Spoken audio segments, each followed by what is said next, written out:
Welcome, my dear students. Today we are going to start the new chapter cell division. कोशिका विभाजन आज हम लोग पढ़ेंगे। गया गाइडेंस प्रोग्राम के तहत जो संचालित अपना वर्चुअल स्कूल ऑफ गया है, इसके तहत हम आज आपके लिए कक्षा 11वीं का जो चैप्टर लेकर के आए हैं उसका नाम है कोशिका विभाजन। पहले मैं अपना परिचय दे दूं।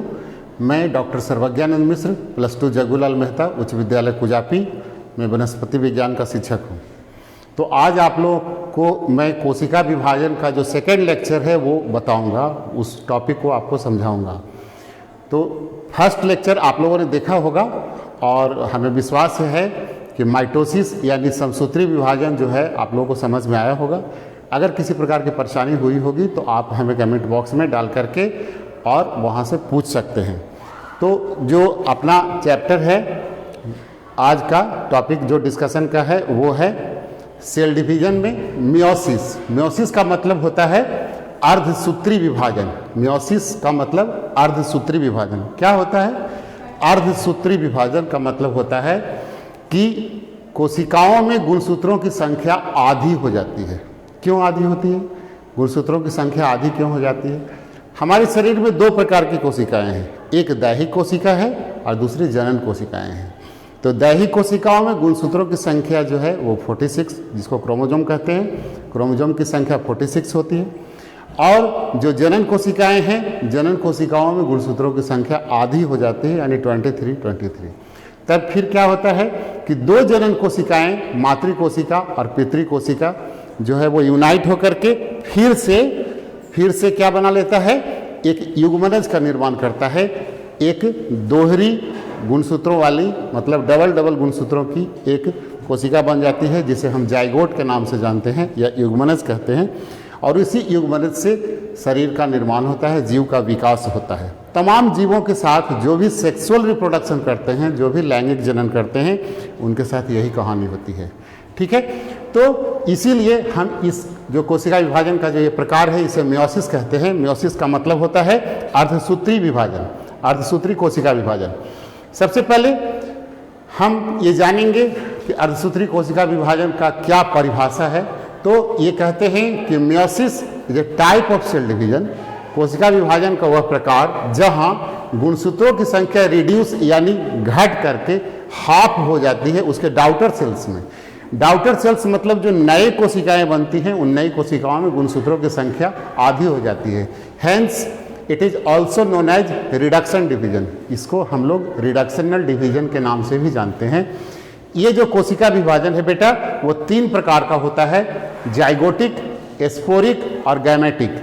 जाइगोटिक यानी जाइगोट में, जैसे आपने एल्गी का अध्ययन किया होगा, जब शैवाल का अध्ययन किया होगा तो शैवालों में आपने देखा होगा कि उसमें बहुत देर तक जो डिप्लॉयड गुणसूत्र वाली जो कोशिकाएं हैं वो ज़्यादा लंबे फेज तक उसमें नहीं रहती है, कम ही समय तक रहती है। तो जाइगोट में डिवीजन हो जाता है और डिवीजन होकर के वो हैप्लॉयड न्यूक्लियस बना लेता है। स्पोरिक जो है वो स्पोर मदर सेल्स में होता है और इसमें हैप्लॉयड स्पोर का निर्माण होता है, जैसे ब्रायोफाइटा में, मतलब जो लोअर प्लांट ग्रुप है उसमें। और गैमेटिक यानी गैमेट फॉर्मेशन के जितने भी सेक्सुअली रिप्रोड्यूसिंग जितने भी ऑर्गेनिजम्स हैं, तमाम जितने भी सजीव हैं जो लैंगिक जनन की क्रिया करते हैं, उन लैंगिक जनन की क्रिया करने वाले तमाम जीवों में इस प्रकार की क्रिया होती है जिसमें गैमेट का फॉर्मेशन होता है, यानी युग्मक का निर्माण होता है। युग्मक क्या निर्माण होता है? युग्मक का निर्माण होता है। ठीक है, युग्मक और युग्मनज में अंतर समझना। गैमेट को युग्मक कहते हैं और जाइगोट को युग्मनज कहते हैं। यानी दो गैमेट जब मिलेंगे तो युग्मनज का निर्माण होगा, जब सिंगल होगा तो उसे हम गैमेट या युग्मक कहते हैं। यही इसकी कहानी है। हम इसके हिस्ट्री पे थोड़ा सा नज़र डालते हैं कि क्या किस प्रकार से सबसे पहले इसमें कार्य हुआ। तो सबसे पहले 1876 ईस्वी में, 1876 में जर्मन बायोलॉजिस्ट ऑस्कर हर्टविग ने सबसे पहले सी अर्चिन के अंडों में इसकी खोज की थी। सी अर्चिन के अंडों में, अंडे कोशिकाओं में इसकी खोज की थी। और फिर बाद में 1883 में क्या हुआ, at the level of chromosomes, गुणसूत्र के सतह पर, गुणसूत्र के लेवल पर आकर के जो बेल्जियन जूलॉजिस्ट थे एडवर्ड वॉन बेंडेन ने उसको एस्कैरिस या राउंड वर्म के एग्स में उसको डिस्क्राइब किया, उसका वर्णन किया। तो ये इसकी हिस्ट्री है। और भी अब हम मुख्य रूप से यहाँ आते हैं, क्या देखते हैं कि इस कोशिका विभाजन के तहत क्या होता है, किस प्रकार से विभाजन, जैसे विभाजन कोई भी विभाजन होता है तो उसकी एक योजना बनती है, ठीक है। तो जो योजना है वो कैसे योजना होगा, कोशिका जो है बेटा वो एक कॉम्प्लेक्स स्ट्रक्चर है, एक सिंपल स्ट्रक्चर तो है नहीं। बोलने के लिए हम लोग डेफिनेशन में कहते हैं कि कोशिका शरीर की संरचनात्मक एवं क्रियात्मक इकाई है एवं आनुवंशिक इकाई है। यानी एक जीव अपने अगले जीव जो है अपने माता पिता से उन कोशिकाओं को प्राप्त करते हैं, ठीक है। एक जीव अपने माता पिता से कोशिकाओं को प्राप्त करते हैं। जैसे आपने सेल थ्योरी में भी पढ़ा होगा कि सेल थ्योरी जो स्लीडेन एंड स्वान साहब ने दिया था, उसे बोला था कि new cell arises from pre existing cells, यानी पहले के उनके जो कोशिकाएं हैं उन्हीं कोशिकाओं से नई कोशिकाओं का निर्माण होता है। तो किस प्रकार से कोशिकाओं का निर्माण होता है, इसके लिए हम लोग देखते हैं। सबसे पहले हम लोग थोड़ा सा यहाँ पे नज़र ले जाएंगे, देखेंगे कि जो कोशिका है ना, वो कोशिका में क्या होता है। कोशिका में एक अंदर में, यहाँ आप देखो ये न्यूक्लियस है, यानी इसको केंद्रक की संज्ञा देते हैं, न्यूक्लियस या केंद्रक कहते हैं। और इसके बाहर का जो स्ट्रक्चर है बेटा, इसको हम लोग क्या कहते हैं, इसको साइटोप्लाज्म कहते हैं, ठीक है। तो ये दो स्ट्रक्चर है। साइटोप्लाज्म में विभिन्न प्रकार के कोशिकांग होते हैं। तो विभाजन के क्रम में सबसे पहले न्यूक्लियस में गुणसूत्र होते हैं इस प्रकार से। तो गुणसूत्रों का सबसे पहले विभाजन होता है, यानी सबसे पहले न्यूक्लियस का विभाजन होता है, केंद्रक का विभाजन होता है, और बाद में फिर साइटोप्लाज्म का विभाजन होता है। चूंकि मैंने आपको बताया कि इस कोशिका विभाजन में, मियोसिस के कोशिका विभाजन में ये क्या होता है कि गुणसूत्रों की संख्या, यहाँ अगर हम मनुष्य की बात करें तो मनुष्य के एक सेल में 46 क्रोमोजोम है। ये 46 क्रोमोजोम सबसे पहले डिवाइड होकर के 23 का 2 सेल बनता है। तो इसको हम लोग रिडक्शनल डिवीजन के नाम से जानते हैं, ठीक है। इसको हम लोग क्या बोलेंगे, रिडक्शनल डिवीजन, यानी गुणसूत्रों की संख्या यहाँ आधी हो जाती है। और फिर एक बार और डिवीजन इसमें होता है, तो 23 से ये 23 का 4 सेल बनता है, 4 कोशिकाएं बनती है। तो आप यहाँ से क्या देख सकते हो, नोटिस कर सकते हो कि यहाँ गुणसूत्रों की संख्या 46 है। तो एक सेल से 4 सेल का निर्माण होता है।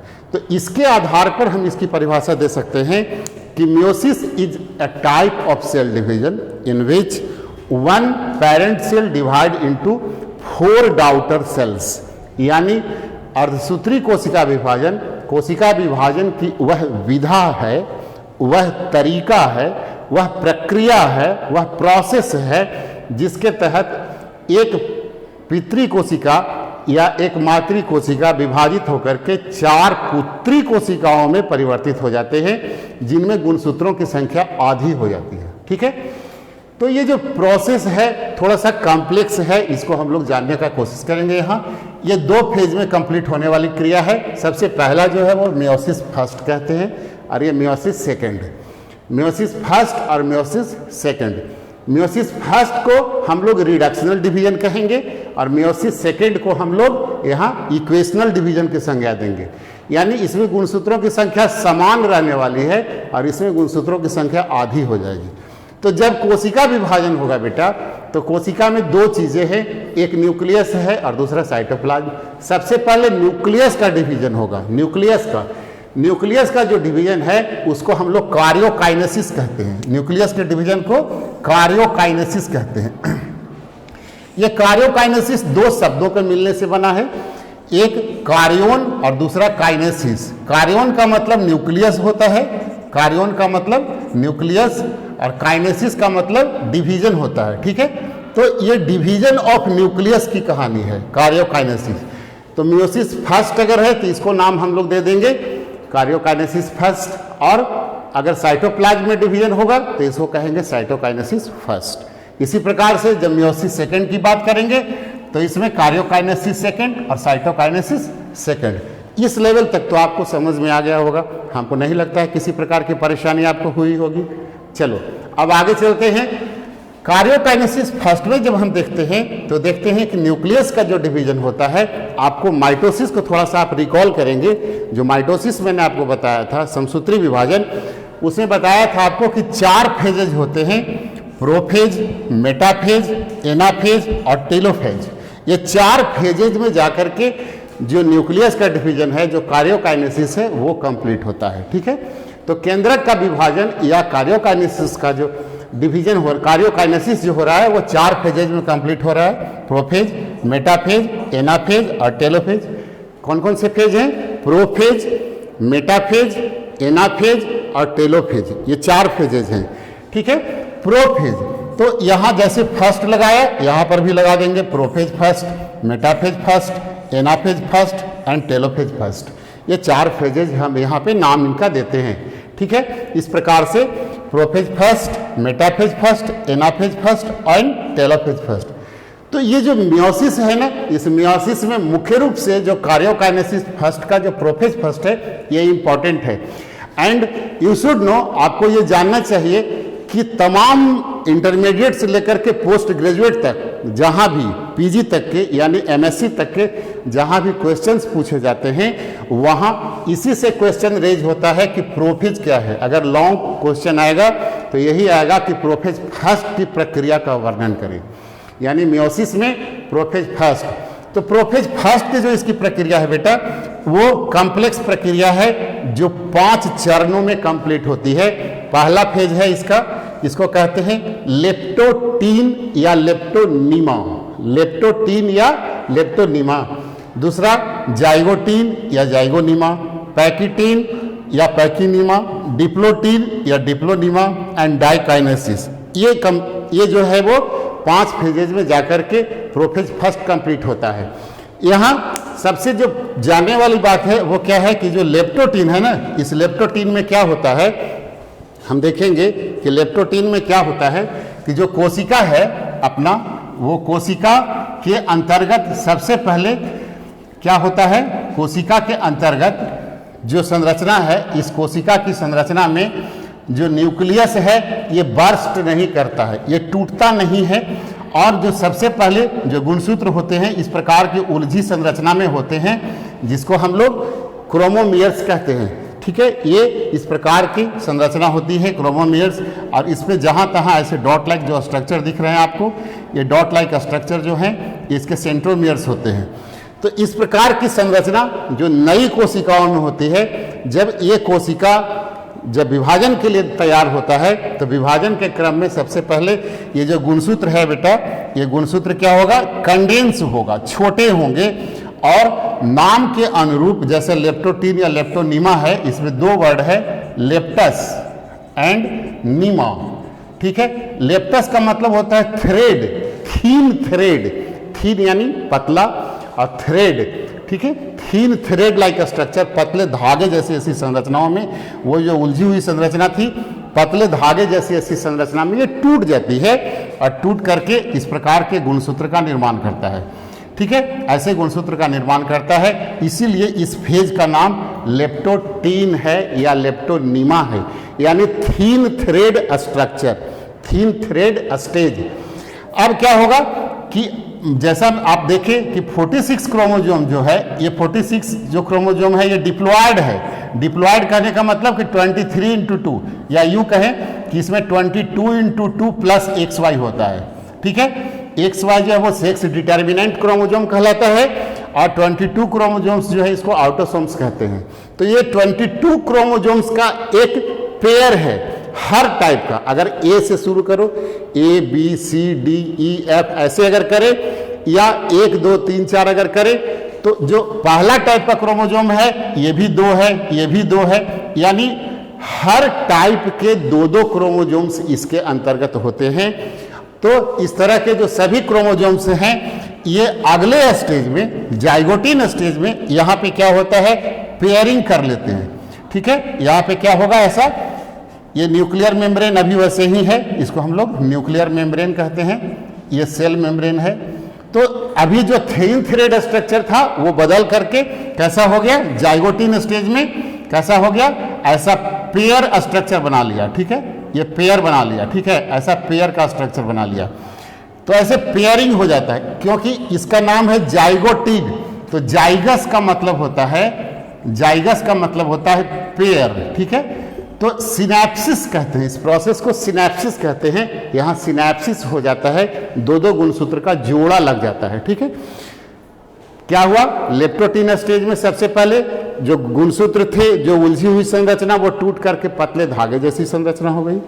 दूसरा, जाइगोटीन स्टेज में क्या हो जा रहा है, यहाँ पे पेयरिंग हो जा रहा है, गुणसूत्रों का पेयरिंग हो जाता है। जो होमोलोगस क्रोमोसोम हैं, जो समजात गुणसूत्र हैं, वो अपने अपने जगह पे सज जाएंगे, अपने अपने जगह पे पेयर कर लेते हैं, अपनी जोड़ी बना लेते हैं।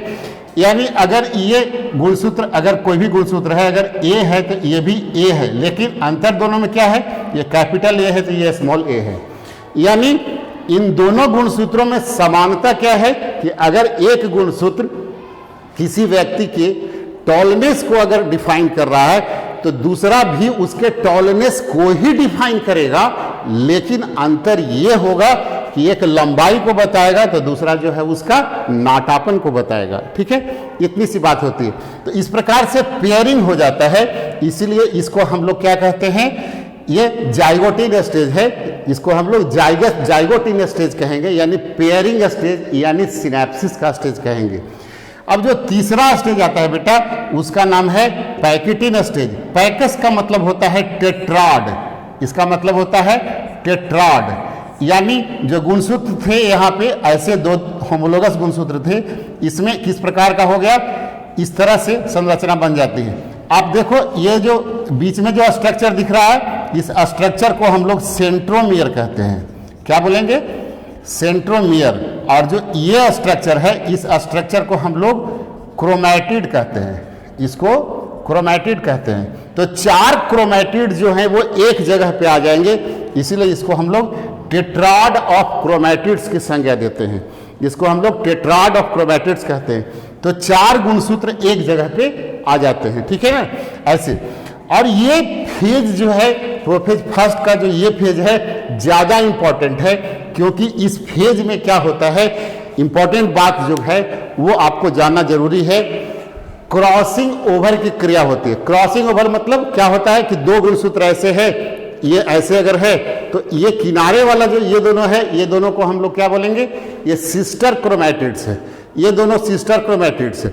लेकिन ये दोनों जो सिस्टर, ये दोनों सिस्टर जो है, तो ये बीच में ऐसे हो जाएगा, यानी जो नन सिस्टर, ये दोनों आपस में नन सिस्टर होंगे, तो नन सिस्टर क्रोमैटिड्स में क्रॉस हो जाता है।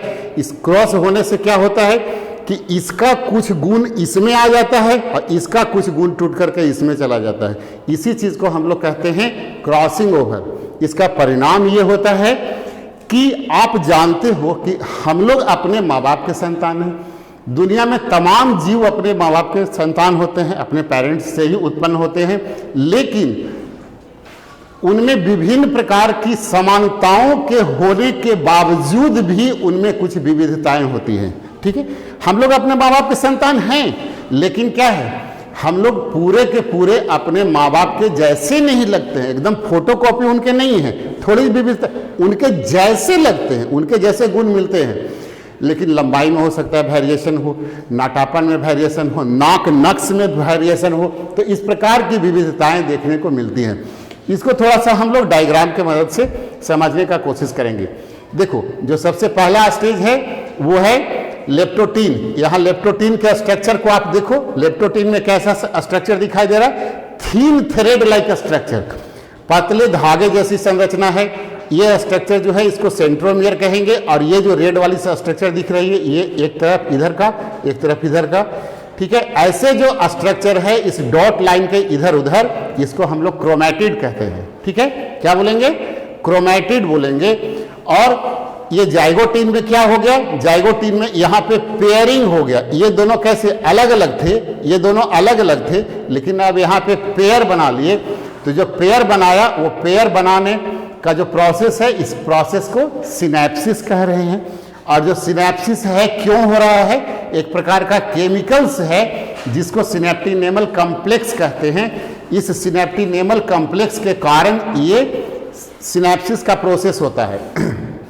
जो तीसरा प्रोसेस है बेटा, इस प्रोसेस को हम लोग पैकेटीन कहते हैं। पैकेटीन में जो मुख्य कार्य हो रहा है वो क्या है? यहाँ पे पैकेटीन में जो मुख्य कार्य है ये क्या हो रहा है कि टेट्राड ऑफ क्रोमैटिड्स बन जा रहा है। 4 गुणसूत्र एक जगह पे आ जाएंगे और यहाँ पे क्रॉसिंग ओवर की क्रिया होती है। ठीक है, पैकेटीन में क्रॉसिंग ओवर की क्रिया होती है जो कि डिप्लोटीन तक चलते रहता है, डाइकाइनेसिस तक चलते रहता है। जो 2 फेजिस के अंदर और थे, लेप्टोटीन, जाइगोटीन, पैकेटीन के बाद डिप्लोटीन और डाइकाइनेसिस, तो डिप्लोटीन और डाइकाइनेसिस तक चलते रहता है। आप यहाँ पे देख सकते हो कि ये जो स्ट्रक्चर है, ये दोनों गुणसूत्र जो हैं इनको हम लोग सिस्टर क्रोमैटिड्स कहेंगे। ये दोनों सिस्टर क्रोमैटिड्स होंगे। लेकिन ये जो बीच में दोनों गुणसूत्र होंगे ना, ये दोनों गुणसूत्र, ये दोनों नॉन सिस्टर क्रोमैटिड्स कहलाएंगे। इसको हम लोग क्या बोलेंगे? Non sister chromatids. तो नॉन सिस्टर क्रोमैटिड्स के बीच में ब्रेक एंड फ्यूजन का कार्य होता है। ब्रेक एंड फ्यूजन का कार्य होता है, जिसके लिए एक एंजाइम्स रिस्पॉन्सिबल होता है। उस एंजाइम्स को हम लोग रिकम्बिनेज एंजाइम्स के नाम से जानते हैं। रिकम्बिनेज, ठीक है, उसको हम लोग रिकम्बिनेज एंजाइम्स कहते हैं। तो रिकम्बिनेज एंजाइम्स के कारण ये ब्रेकिंग एंड फ्यूजन का कार्य होता है। अब आप देखो कि इसकी संरचना में थोड़ा सा कैसे डिफरेंशिएशन हुआ। ये डिप्लोटीन में और डाइकाइनेसिस की जो संरचना है इसमें आपको कैसा मिल रहा है? यहाँ देखो टेट्राड यहाँ भी है, लेकिन गुणसूत्र जो हैं वो किस प्रकार से ब्रेक और फ्यूज हो रहे हैं। और अल्टीमेटली जो फाइनल होता है, ये फाइनल डाइकाइनेसिस में आकर के टर्मिनलाइज्ड हो जाता है। टर्मिनलाइज करने का मतलब कि यहाँ ब्रेक एंड फ्यूजन हो रहा है एंड फाइनली वो लास्ट में आकर के टर्मिनल पोजीशन पे फिर अलग हो जाएगा। ठीक है, ये अलग हो जाएगा। तो अलग होने का प्रोसेस यहाँ पे डाइकाइनेसिस में हो जाता है। तो जैसे ही हमारा डाइकाइनेसिस कंप्लीट होता है बेटा, तो डाइकाइनेसिस कंप्लीट होने के बाद का जो प्रोसेस है मेटाफेज फर्स्ट, क्योंकि डाइकाइनेसिस कंप्लीट हुआ मतलब लेप्टोटीन, जाइगोटीन, पैकेटीन, डिप्लोटीन और डाइकाइनेसिस ये पांचों कंप्लीट होने का मतलब कि प्रोफेज फर्स्ट कंप्लीट हो गया। अब जब प्रोफेज कंप्लीट हुआ तो हम लोग कहाँ एंटर करेंगे? सेल को लेके जाएंगे कहाँ? मेटाफेज में जाएंगे। जैसा नाम है मेटाफेज। मेटाफेज का मतलब क्या हो गया? मेटा मतलब यहाँ बताया मैंने, मेटा का मतलब मिडिल एंड फैसिस का मतलब होता है स्टेज, यानी वह अवस्था जिस अवस्था में गुणसूत्र जो है वो इक्वेटर पे आ जाते हैं। जैसे पृथ्वी की संरचना आपने ज्योग्राफी में पढ़ी होगी कि ज्योग्राफी में पृथ्वी अपना गोल है, ठीक है, ऐसा गोल है। तो जो बीच का जो भाग है जो उसको 2 गोलार्धों में काटता है, हेमिस्फेयर, हाफ हेमिस्फेयर ऊपर, हाफ हेमिस्फेयर नीचे, गोलार्ध, उत्तरी गोलार्ध और दक्षिणी गोलार्ध, दोनों को जो एक काल्पनिक रेखा जो दोनों को अलग करता है उसको हम लोग इक्वेटर कहते हैं। ठीक है, तो उस प्रकार से ये बीच में अगर ये गोल है तो गोल का जो ये बीच का संरचना है इसको हम लोग क्या बोलेंगे? इक्वेटर कहेंगे। तो गुणसूत्र जो हैं वो इक्वेटर पे आ जाते हैं, यानी मिडिल में आ जाते हैं, इसीलिए इसको हम लोग मेटाफेज कहते हैं। मेटा मतलब middle and faces means stage, अवस्था। तो मध्य में गुणसूत्र जो है वो आ जाते हैं, सज जाते हैं इस प्रकार से। और यहाँ पे क्या होता है कि जो इस प्रकार से जो सेंट्रियोल था, सेंट्रियोल दोनों 2 पोल की तरफ डिवाइड कर जाते हैं, 2 पोल की तरफ मूव कर जाते हैं और सेंट्रियोल डिवाइड होकर के इसमें से स्पिंडल फाइबर निकालते हैं। ये जो धागा जैसी संरचना दिख रही है ऐसे, जिससे कि गुणसूत्र जुड़े हुए हैं, इसको हम लोग स्पिंडल फाइबर कहते हैं। क्या बोलेंगे? स्पिंडल फाइबर बोलेंगे। ठीक है, तो एनिमल सेल में इसको स्पिंडल फाइबर कहते हैं, लेकिन प्लांट सेल जब होगा तो प्लांट सेल में इसको हम लोग एस्ट्रल रेज के नाम से जानते हैं, वहां पे एस्ट्रल रेज कहते हैं। ठीक है ना, तो ये संरचना, इस प्रकार की संरचना आपको देखने के लिए मिलेगी। And metaphase first, you should know कि मेटाफेज फर्स्ट जो है वो बहुत ही अच्छा स्टेज है बेटा क्रोमोजोम के स्टडी करने के लिए, क्रोमोजोम के अध्ययन के लिए ये सबसे अच्छा स्टेज है, क्योंकि यहाँ पे गुणसूत्र जो है वो डिफरेंट टाइप्स के मिलते हैं। कुछ गुणसूत्र आपको ऐसे मिलेंगे जिसमें गुणसूत्र में ऐसा होगा कि यहाँ सेंट्रोमियर यहाँ होगा, कुछ गुणसूत्र ऐसे होंगे जिसमें सेंट्रोमियर बीच में होगा, कुछ गुणसूत्र ऐसे होंगे बीच से थोड़ा सा ऊपर होगा, कुछ गुणसूत्र ऐसे होंगे जिसमें सेंट्रोमियर एकदम ऊपर में होगा। तो ऐसे गुणसूत्र को जिसमें सबसे ऊपर में होता है सेंट्रोमियर, इसको हम लोग टेलोसेंट्रिक के नाम से जानते हैं। इसको हम लोग टेलोसेंट्रिक क्रोमोजोम कहते हैं, गुणसूत्र कहते हैं। और जब मिडिल से थोड़ा सा ऊपर खिसक जाता है, ऊपर या नीचे, तो इसको हम लोग सब मेटासेंट्रिक कहते हैं। इसको हम लोग सब मेटासेंट्रिक क्रोमोजोम के नाम से जानते हैं। और जब मिडिल में होगा तो इसको हम लोग क्या बोलेंगे? इसको हम लोग मेटासेंट्रिक कहेंगे, इसको मेटासेंट्रिक कहेंगे। और टॉप से थोड़ा नीचे जब होगा तो इसको हम लोग एक्रोसेंट्रिक क्रोमोजोम कहते हैं। जैसा आप लोगों ने नाम सुना होगा वाई क्रोमोजोम का, तो जो वाई क्रोमोजोम होता है वो डिटर्मिनेंट क्रोमोजोम, वो इसी टाइप का होता है, इसी शेप का होता है, यानी एक्रोसेंट्रिक टाइप का क्रोमोजोम होता है। तो क्रोमोजोम के स्टडी के ख्याल से जो अपना ये मेटाफेज है ना, ये मेटाफेज बहुत ही बढ़िया स्टेज है। इसमें विभिन्न प्रकार के गुणसूत्र आपको देखने के लिए मिलेंगे। अब हम लोग मेटाफेज के बाद कहाँ चलेंगे? मेटाफेज फर्स्ट जैसे खत्म हो जाता है तो मेटाफेज फर्स्ट के बाद क्या होता है? आता है हमारा एनाफेज फर्स्ट। इसका डिस्क्रिप्शन आपको इसमें हमने लिख दिया है कि क्या होता है किस फेज में, इसको आप लोग देख लेना, पढ़ लेना। और इसके बाद हम चलते हैं, कहाँ पे आ जाते हैं? आ जाते हैं एनाफेज फर्स्ट में। एनाफेज फर्स्ट में क्या हो रहा है? ये दोनों में अंतर देखो क्या है। मेटाफेज में जो गुणसूत्र थे वो कहाँ हैं? बीच में, इक्वेटर में हैं। और एनाफेज, एना का मतलब होता है, एना का मतलब फार, फार मतलब दूर होना, यानी जो गुणसूत्र थे ना यहाँ, ये गुणसूत्र अब दूर हो रहे हैं, एक दूसरे से दूर भाग रहे हैं। ठीक है, तो ये इधर मूव करते हैं, ये उधर मूव करते हैं, यानी दोनों दो पोल के तरफ, दोनों दो ध्रुवों की ओर मूव करते हैं। ठीक है, दो ध्रुवों की ओर मूव कर रहे हैं। तो ये एनाफेज स्टेज है। एनाफेज स्टेज में ऐसा होता है, यहाँ पे क्या है? न्यूक्लियर मेम्ब्रेन नहीं है, ठीक है, न्यूक्लियोलस नहीं है, कुछ नहीं है, सिर्फ क्या है? गुणसूत्र है। गुणसूत्र कैसे है? अब यहाँ पे देखो ना कैसा रंगीन हो गया है, बिल्कुल। जो इस गुणसूत्र में और इस गुणसूत्र में क्या फर्क हो रहा है? ये गुणसूत्र प्रोफेज फर्स्ट में, यानी पैकेटिन के पहले का गुणसूत्र है। इसमें किसी प्रकार का मिक्सिंग अप नहीं हुआ है, कोई मिक्सिंग नहीं हुआ। लेकिन ये जो गुणसूत्र है इसमें मिक्सिंग हो गया। यहाँ रेड एंड ब्लू से दिखाया गया है, यहाँ पे रेड और ब्लू का मिक्सअप हो गया। अब ये नए टाइप के गुणसूत्र टेलोफेज फर्स्ट में बनते हैं। टेलो का मतलब अंत, टेलो का मतलब होता है इंड, यानी अंत। तो ये अंत अवस्था में क्या होता है कि फिर से टेलो में क्या होता है? टेलोफेज फर्स्ट में अंत में क्या होता है कि जो दो गुणसूत्र हैं, जो गुणसूत्र जो दोनों दो पोल की तरफ गए, वो क्या होते हैं? फिर से न्यूक्लियस का निर्माण कर लेते हैं, फिर से केंद्रक बना लेते हैं, और केंद्रक बना करके दोनों अलग अलग हो जाते हैं। ठीक है, तो फर्स्ट में आकर के ये कार्य होता है कि न्यूक्लियस जो है वो एक न्यूक्लियस से दो न्यूक्लियस बन जाता है। यानी यहाँ पे आकर के कार्योकाइनेसिस फर्स्ट जो है वो कंप्लीट हो जाता है। अब जब कार्योकाइनेसिस फर्स्ट कंप्लीट हो जाता है तो जो सेकंड है वो है हमारा साइटोकाइनेसिस फर्स्ट। साइटोकाइनेसिस फर्स्ट यानी केंद्रक जब दो भाग में बंट गया, तो केंद्रक के दो भाग में बंटने के बाद एक केंद्रक से जब दो केंद्रक बन गया बेटा, तो इसमें क्या हुआ कि दो केंद्रक बन गया और दो केंद्रक में दो गुणसूत्र इस तरह से अवेलेबल यहाँ हो गए। अब यहाँ पे क्या होगा?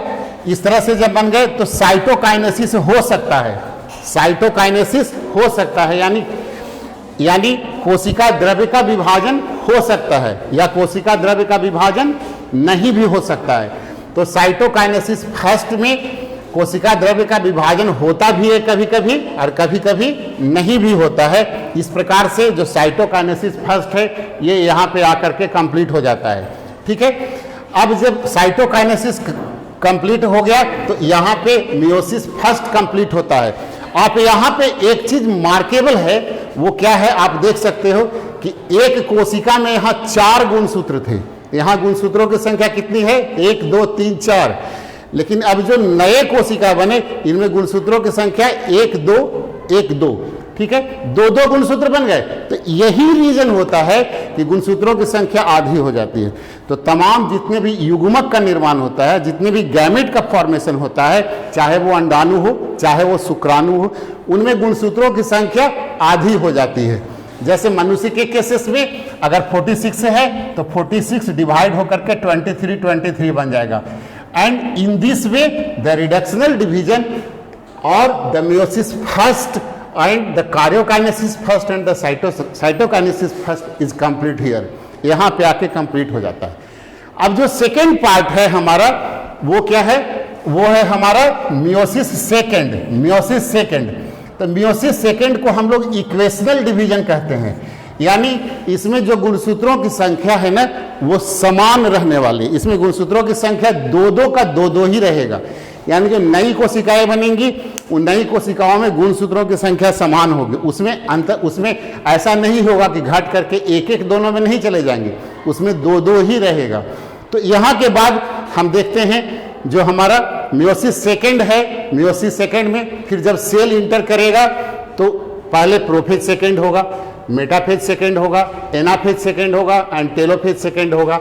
ठीक है, तो ये जो चारों के चारों जो प्रोसेस हैं ये कुछ नहीं माइटोसिस के तरह होते हैं। जैसे माइटोसिस में गुणसूत्रों की संख्या समान रहने वाली होती है, यानी 46 गुणसूत्र से अगर एक कोशिका विभाजन कर रहा है तो 46 गुणसूत्रों की कोशिकाएं बनेंगी।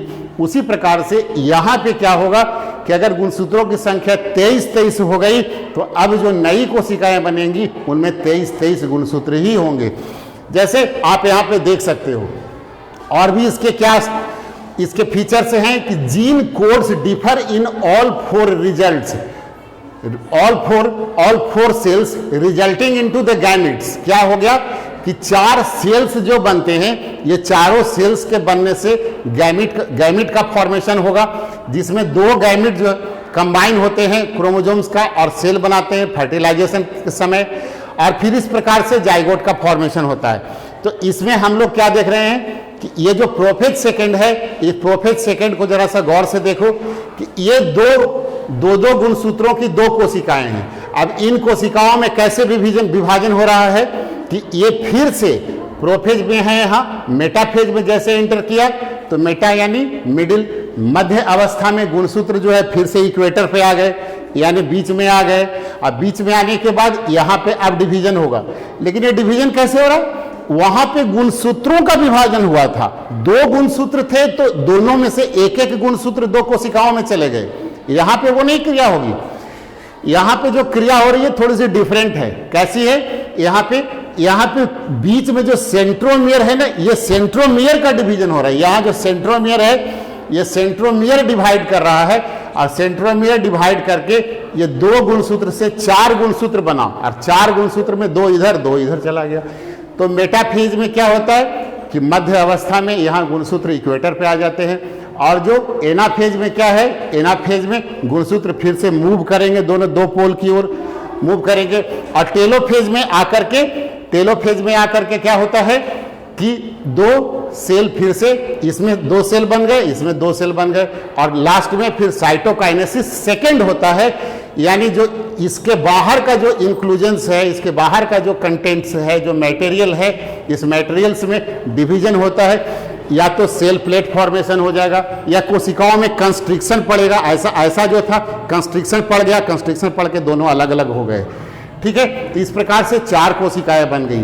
यहाँ मैंने दिखाया कि n = 2, यानी नंबर ऑफ क्रोमोसोम्स यहाँ पे 2 है। इसमें भी 2 था और यहाँ पर भी 2 हो गई, तो 2 गुणसूत्रों की 4 कोशिकाएं बन गई। तो शुरू में स्टार्ट में आपने देखा था कि एक कोशिका में 4 गुणसूत्र है, और अब डिवाइड होकर के जो 4 कोशिकाएं बनी उन चारों कोशिकाओं में 2 गुणसूत्र आ गए। ठीक है, तो इस प्रकार से आकर के जो मियोसिस का जो कंप्लीट प्रोसेस है बेटा, यहाँ पे आकर के कंप्लीट हो जाता है। एक गुणसूत्र, एक कोशिका से 4 कोशिकाओं का निर्माण होता है, जिसमें गुणसूत्रों की संख्या आधी हो जाती है। इस प्रकार के कोशिका विभाजन जितने भी सेक्सुअली रिप्रोड्यूसिंग ऑर्गेनिजम्स हैं, लैंगिक जनन करने वाले तमाम जो जीव हैं, इनमें ये क्रिया होती है, और इससे गैमेट का फॉर्मेशन होता है, अंडाणु शुक्राणु का निर्माण होता है, और फिर जब ये ज्वाइन करेंगे, जब फर्टिलाइजेशन होगा, जब निषेचन की क्रिया होगी, तो निषेचन की क्रिया में फिर दोनों ज्वाइन होकर के गुणसूत्रों की संख्या डबल हो जाती है, फिर से 46 ऑब्टेन कर लेता है। अब सोचो अगर ऐसा नहीं होता तो क्या होता, अगर मियोसिस नहीं होता तो क्या होता। एक जीव जिसमें गुणसूत्रों की संख्या 46 है, अगर उसके बाल बच्चों में उसके जो संतान है, जो संततियां हैं, उन संततियों में 46 क्रोमोसोम दोनों से यदि आता तो मिलकर के कितना हो जाता, 92 क्रोमोसोम हो जाता। तो अगर 46 क्रोमोसोम है तो 46 क्रोमोसोम के कारण जो गुणसूत्रों की जो शरीर की संरचना है, इसमें 2 पैर है, 2 हाथ है, 1 नाक है, 2 आंख है, 2 कान है, इस प्रकार की संरचना हमें मिल रही है। अगर 96 क्रोमोसोम हो जाए, क्योंकि क्रोमोसोम्स में क्या है, जीन मौजूद होते हैं और वही जीन हमारे शरीर की संरचना के लिए रिस्पॉन्सिबल होते हैं, वही उत्तरदायी होते हैं। तो अगर गुणसूत्रों की संख्या डबल हो गई यानी जीन की संरचना डबल हो गई। जब जीन की संरचना डबल हो जाएगी तो निश्चित तौर पे सोचो कि एक जायंट बॉडी का निर्माण होगा। अगर कोई 5 फीट का है तो उसका 10 फीट के शरीर का निर्माण होगा।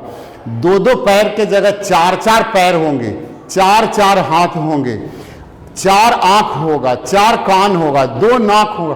किस प्रकार की संरचना ऐसी होगी सोचो।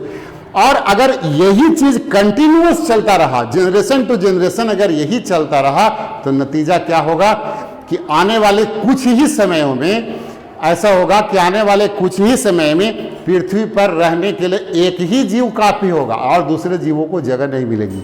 इसलिए सेक्सुअली रिप्रोड्यूसिंग जितने भी ऑर्गेनिजम्स होते हैं ना, उनमें मियोसिस की क्रिया आवश्यक होती है। मियोसिस की क्रिया होती है जिसमें गुणसूत्रों की संख्या आधी हो जाती है और फिर जब फर्टिलाइजेशन होता है तो मियोसिस के फर्टिलाइजेशन जब होता है तो जो युग्मक है वो फ्यूजन होता है उसमें, यानी जो नर युग्मक अंडाणु नर युग्मक शुक्राणु, मादा युग्मक अंडाणु दोनों मिल करके फिर से वो अपना जाइगोट बना लेते हैं, युग्मनज बना लेते हैं, उससे निर्माण होता है, एक शरीर का निर्माण होता है, एक जीव का निर्माण होता है। तो ये है। लेकिन इसमें जो मेन चीज, जो मेन थीम है वो ध्यान देने वाली क्या थी कि हमने क्या देखा, यहाँ हमने देखा कि क्रॉसिंग ओवर की क्रिया हुई। तो क्रॉसिंग ओवर की क्रिया के कारण ब्रेकिंग एंड फ्यूजन हुआ। यहाँ पे क्या देखा आपने कि जो क्रॉसिंग ओवर हुआ, इस क्रॉसिंग ओवर के कारण ब्रेक एंड फ्यूजन हुआ। तो ये अगर पेरेंट सेल है, पेरेंट सेल का इस प्रकार का कॉन्स्टिट्यूशन है, तो जो डाउटर सेल बनेगा ना, ये डाउटर सेल का कॉन्स्टिट्यूशन इस प्रकार का हो जाएगा। आप देखो यहाँ पे पूरा ग्रीन, ये पूरा रेड, ये पूरा ऑरेंज है, ये पूरा रेड है, ठीक है, ये रेड है, ये ऑरेंज है, ये येलो है, ये ग्रीन है, ये ऐसे पूरा का पूरा स्ट्रक्चर दिख रहा है। लेकिन जो डाउटर सेल बन रहा है, यहाँ पे जो फ्यूजन हुआ, ब्रेकिंग एंड फ्यूजन, इसके कारण जो डाउटर सेल बना इसमें मिक्स हो गया। कहने का मतलब कि ये अगर पेरेंट सेल, ये अगर मातृ कोशिका है, ये अगर पितृ कोशिका से आया हुआ गुणसूत्र है, तो बीच में जो नॉन सिस्टर क्रोमैटिड्स हैं, इसमें जो ब्रेकिंग एंड फ्यूजन हुआ, इसके कारण दोनों के स्ट्रक्चर मिल गए और इस स्ट्रक्चर के मिलने के कारण ये 2 गुणसूत्र अलग जाएगा, ये 2 गुणसूत्र अलग जाएगा। 2 नए गुणसूत्रों के कॉन्स्टिट्यूशन वाले 2 नए कोशिकाओं का निर्माण होगा। इसका रिजल्ट क्या होगा कि जो संतान जन्म लेगा वो संतान ना तो 100% माँ के जैसा होगा, ना तो 100% अपने बाप के जैसा होगा, यानी दोनों का मिक्सचर होगा। हम तमाम जितने भी जीव हैं, हम तमाम जो मनुष्य हैं, हम में दोनों का गुण है, अपने पिता का भी गुण है, अपनी माता का भी गुण है, दोनों का गुण है। तो ये इंपॉर्टेंस है। इसके कारण क्या होता है, इसको हम लोग वेरिएशन कहते हैं, यानी विविधता कहते हैं। यही विविधता जब एक्युमुलेटेड होती चली जाती है, जब जमा होते चली जाती है, तो पीढ़ी दर पीढ़ी जमा होने के कारण ये जो वेरिएशन है, ये जो विविधता है, वो इवोल्यूशन की ओर जाता है, वो विकास को जन्म देता है। यानी जो जीव सक्षम होगा, जीने के लायक होगा, वो जीव जीवित रहेगा। ठीक है, तो ये इंपॉर्टेंस है, ये सिग्निफिकेंस है मियोसिस का। इस पर हम लोग एक बार नजर डालते हैं। क्या है कि genetic variation caused by the possible combination of chromosomes during crossing over in meiosis first. Meiosis first में जो क्रॉसिंग ओवर होता है, इस क्रॉसिंग ओवर के कारण जो ब्रेकिंग एंड फ्यूजन है, जो कॉम्बिनेशन हो रहा है, नए प्रकार के गुणसूत्रों का जो कॉम्बिनेशन हो रहा है, इसके कारण जीनेटिक वेरिएशन होता है, यानी आनुवंशिक विविधताएं आती हैं। और crossing over increase genetic diversity, ये आनुवंशिक विविधताओं को ये बढ़ाता है, आनुवंशिक विविधताओं को बढ़ाता है। और finally as the genes on the chromosomes combine in the number of ways. क्योंकि ये विभिन्न प्रकार से यहाँ पे कंबाइन होते हैं, कोई जरूरी नहीं है कि यहाँ पे ये पूरा का पूरा ऐसे एक सेगमेंट टूट करके जुट गया। छोटे से सेगमेंट भी टूट सकते हैं, बड़े से सेगमेंट्स भी टूट करके जुट सकते हैं। तो इस प्रकार से जितने बड़े सेगमेंट्स टूट करके जुटेंगे, जितने नंबर ऑफ जीन्स ज्यादा जुटेंगे, उसका रिजल्ट क्या होगा? रिजल्ट होगा कि ज्यादा वेरिएशन होगा। कम जीन्स का यदि ट्रांसफर होगा तो कम वेरिएशन होगा। तो ये रिजल्ट इसका होता है। And the alternation in the DNA structure during meiosis causes mutation. एक वर्ड यहां पे आ रहा है बेटा, म्यूटेशन। म्यूटेशन का मतलब होता है उत्परिवर्तन। क्या होता है? उत्परिवर्तन। ये उत्परिवर्तन का मतलब होता है कि किसी जीव में अचानक से कोई परिवर्तन आ जाता है, तो वो अचानक से परिवर्तन के लिए रिस्पॉन्सिबल है क्रॉसिंग ओवर। वो अचानक से परिवर्तन के लिए रिस्पॉन्सिबल है इन्वायरमेंट में अगर किसी प्रकार का कोई परिवर्तन हो जाता है तो ये रिस्पॉन्सिबल होता है। यानी जो म्यूटेशन है, जो परिवर्तन है, ये क्रोमोजोमल हो सकता है यानी जीनेटिकल हो सकता है, या इन्वायरमेंटल काउज के कारण हो सकता है। तो जब म्यूटेशन होगा, जो उत्परिवर्तन होगा, तो इस उत्परिवर्तन के कारण वो जो जीव है उस पर्यावरण में, उस वातावरण में, उस इन्वायरमेंट में, उस नेचर में अपने आप को सर्वाइव करने के लायक बनाएगा। ठीक है। And in most cases mutations are maladaptive and the new cells dies. इसमें क्या होता है? जो म्यूटेशंस होते हैं वो माल एडेप्टिव होते हैं। कहने का मतलब कि वो एडेप्टेशन उसमें नहीं हो पाता है, तो उसके कारण वो डाइज कर जाते हैं। अगर वो अनुकूलित नहीं हुए तो वो मर जाएंगे, वो सेल डेड कर जाएगा। और जो एडेप्टेशन के लायक होगा, पर्यावरण में जो सूट करेगा, इन्वायरमेंट में जो सूट करेगा, नेचर में जो सूट करेगा, वही जिंदा रहेगा। ये प्रकृति का नियम है। यानी डार्विन साहब का जो नेचुरल सिलेक्शन का सिद्धांत है, डार्विन साहब ने, इवोल्यूशन में आप पढ़ोगे कि डार्विन साहब ने नेचुरल सिलेक्शन का सिद्धांत दिया। तो उन्होंने थियोरेटिकल दिया था, लेकिन उसका एक्सप्लेनेशन उन्होंने नहीं किया। ठीक है, उसका एक्सप्लेनेशन उन्होंने नहीं किया। तो एक्सप्लेनेशन जो है वो इन सारे थियोरीज के माध्यम से होता है। क्रॉसिंग ओवर हो गया, म्यूटेशन हो गया, इनके माध्यम से होता है।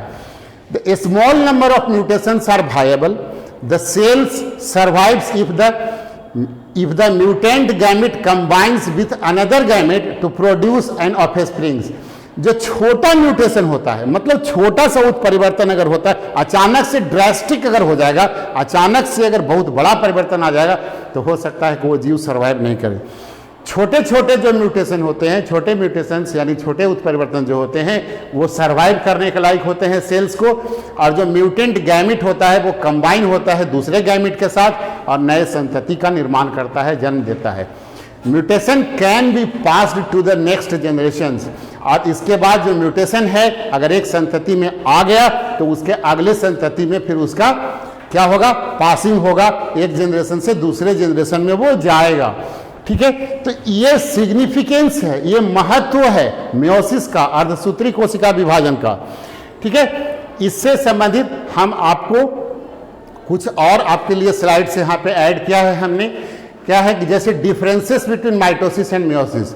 माइटोसिस और मियोसिस में क्या डिफरेंस है? पहला डिफरेंस तो ये है कि जो माइटोसिस है इसमें क्रोमोसोम का नंबर जो है वो सेम होता है। जैसे डिप्लॉयड है पेरेंट सेल में, तो उसके डॉटर सेल्स में भी डिप्लॉयड ही होगा। लेकिन जो मियोसिस होता है ये रिडक्शनल डिवीजन है, इसमें डिप्लॉयड अगर मातृ कोशिकाओं में है या पितृ कोशिकाओं में है, उनके जनकों में, उनके पेरेंट सेल में, उनके मैटरनल सेल में अगर गुणसूत्रों की संख्या डिप्लॉयड है तो उनके डॉटर सेल्स में गुणसूत्रों की संख्या हैप्लॉयड हो जाएगी, आधी हो जाएगी। दूसरा चीज क्या है कि mitosis is always taking place in the somatic cells, यानी दैहिक कोशिकाओं में, शरीर की कोशिकाओं में ये क्रिया होती है। जैसे हम जब जन्म लिए थे हम लोग तो छोटे थे, अभी बड़े हो गए, 4 फीट 5 फीट 6 फीट के हो गए, कुछ लोग 6 फीट 2 इंच 7 फीट के भी होते हैं। तो उनके शरीर का निर्माण कैसे हुआ? जो शरीर बना उस शरीर में नए कुछ परिवर्तन नहीं हुए। ऐसा नहीं हुआ कि जब वो शरीर उनका बड़ा हुआ तो 2 पैर से 4 पैर हो गया, 2 हाथ से 4 हाथ हो गया, ऐसा तो हुआ नहीं।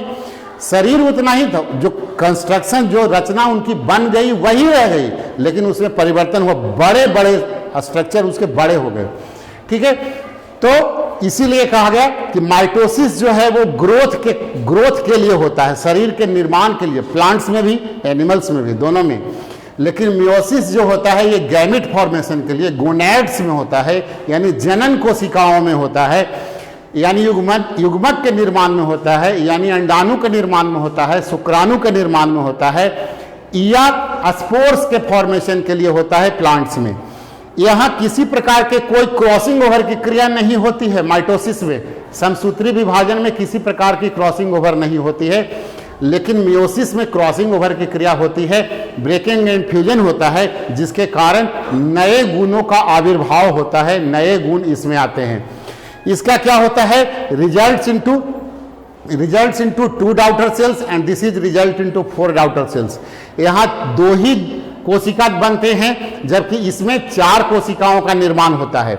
ठीक है, इसके बाद क्या है कि no pairing, no synapsis, no bivalent formation. इसमें माइटोसिस में कोई सिनेप्सिस नहीं होता है, कोई बाइवैलेंट फॉर्मेशन नहीं होता है, जबकि यहाँ पे आपने देखा था कि पेयरिंग भी होता है, सिनेप्सिस भी होता है, या बाइवैलेंट का फॉर्मेशन। जैसा जाइगोटिन स्टेज में आपने देखा था कि वहाँ डयाड बनता है, 2 गुणसूत्र, लैक्टोटिन में सिंगल था, लेकिन जाइगोटिन में आकर के 2 समजात गुणसूत्र एक जगह पे आकर के ऐसे पेयर कर लिए थे।